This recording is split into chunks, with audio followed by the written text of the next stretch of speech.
Abbaan fardaani boona siyoosiitiin gareedeessi wanni boona ni lutiidha sarraa kata jabeessi.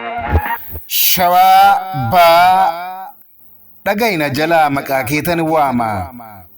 Yaa biyya saawwaa, yaa biyya misoomaa, yaa biyya aannaniif dammaa, biyya bonaa fi ganna hin qabne caama.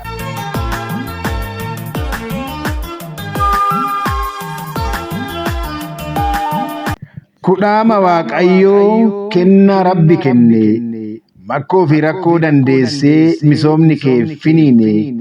Galaa dhiyyeessitaaf magaalaa Finfinnee, falli rakkoo falee karaa misoomaa bane. Giddugala biyyaa Noor Shawaa Baa jenne.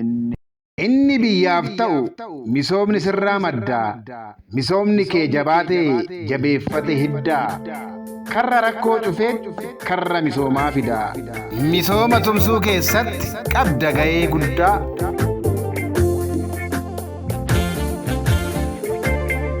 Gadaamessi kee jiidhaa bonaaf gannan gu'u, giddugala biyyaa misooma hundaaf ta'u.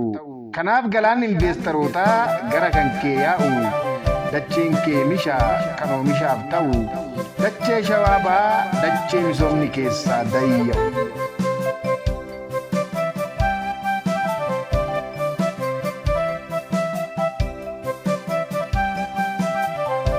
Yaa Shawaa Baa, yaa handhuura biyyaa, dachee keetu misoomee wabii ta'a biyyaa. Yaa teessoo jiruu, yaa gaaddisa caayaa. Dhalatu dhalaaf hojjetee galaa boruu kaa'a. Misoomni Shawaa Baa maddu biyya hundaa ga'a. Galaan har'a hojjennu boru dhalootaaf ta'a.